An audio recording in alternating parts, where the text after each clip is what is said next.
The solar charge controller is one of the components of a solar power system. Now we have the Mppt charge controller and the PWM charge controller. Now here is a PWM charge controller and the rated current output is 60 amps. Now this is a hybrid inverter with an inbuilt 40 amps Mppt solar charge controller. So we are going to compare these charge controllers to see how they perform when you connect them to a battery bank and when you connect solar panels to the charge controller. I'm going to do this test using 2 units of 200 watt solar panels. We're going to connect them in series and in parallel. Then we send the output to the PWM charge controller and we see how it's going to charge the battery bank. We also connect to the Mppt charge controller and see how the Mppt charge controller is going to charge the battery bank. As we know, to connect solar panels in series, we'll connect the positive of this panel to the negative of this panel.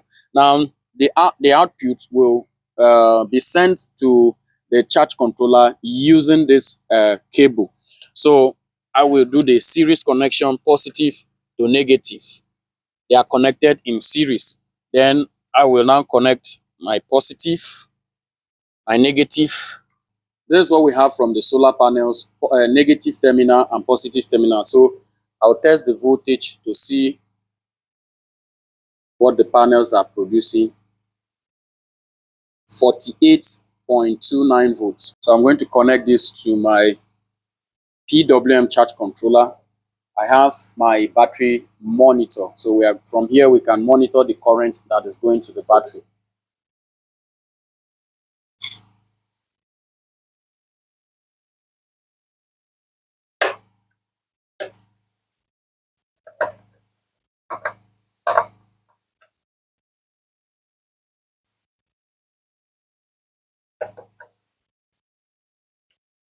All right, I'm going to check the voltage. This is the PV input side of the charge controller. So it is 12.85 or 86 volts. The current going to the battery is 4.4 amps.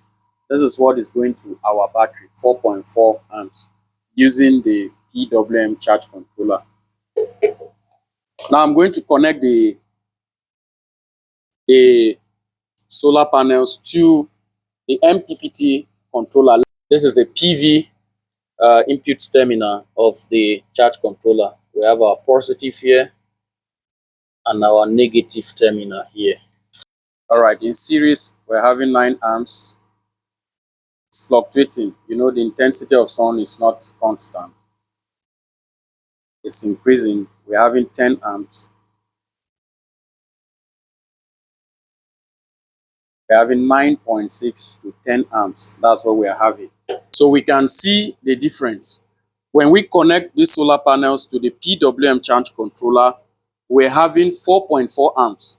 But when we connect them to the Mppt charge controller, we are having 10 amps. Remember, this is series connection. Now let's test the voltage. This is a PV terminal of the Mppt controller. We're having 38, it's fluctuating 37, 38 volts. But when we connected these solar panels to the PWM charge controller, the voltage dropped from 38 volts to the battery bank voltage, which is about 12.7, 12.8 volts. But connecting it to the Mppt charge controller, we are still having the same series voltage. So we are going to connect them in parallel. We're going to connect the solar panels in parallel and we will see the difference. I'm going to connect the solar panels in parallel using these branch connectors. I'm going to test the voltage, the output voltage.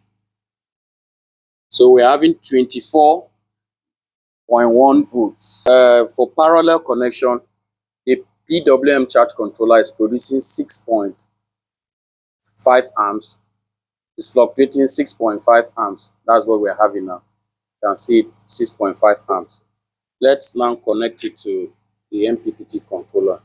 the MPPT is producing 6.5, is now 7 amps, 6.9, 7 amps. It's now 7 amps. That's what the MPPT is producing.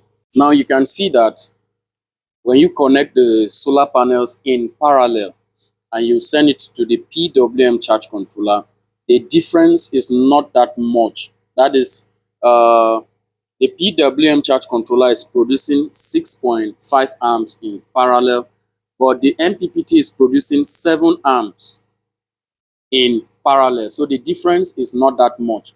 But when you connect in series, you're not having high voltage. The reason is this is a 12-volt battery. So you are connecting these panels to charge a 12-volt battery bank. So you're using the MPPT or the PWM. When you are connecting solar panels in series, you are having high voltage. It is better you use an MPPT solar charge controller. But if you want to do or you want to use a PWM charge controller for your solar setup, it is better you do your connections in parallel. But mind you, when you connect the solar panels in parallel, you are going to increase the size of cable, because connecting in parallel will lead to an increase in current. So that increase in current will lead to using a high gauge cable, that is a larger cable that will be able to accommodate the amount of current that will be coming from the solar panels. But if you connect in parallel, the difference between the PWM and the MPPT is not that much for parallel connection. But where you'll be having issues is that you will need a thicker cable to connect from your solar panels to the charge controller. This will lead to increase in the overall cost of the solar system, because cables are not cheap. So if you are doing an installation and you have a 12-volt system, a 24-volt system, where the solar panels are not much, the power from your solar panel is not high, you can use a PWM solar charge controller, but do your connections in parallel. Now, if this battery is a 24-volt battery and I want to use these panels to connect to this PWM charge controller, remember they are 12-volt panel, because their open circuit voltage is let me see, their open circuit voltage is 24 volts. So this 24 volts cannot charge a 24-volt battery bank.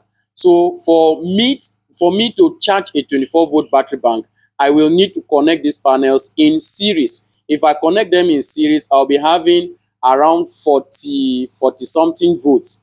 That is this 24 multiplied by 2. Now I'm using that to charge a 24-volt battery bank.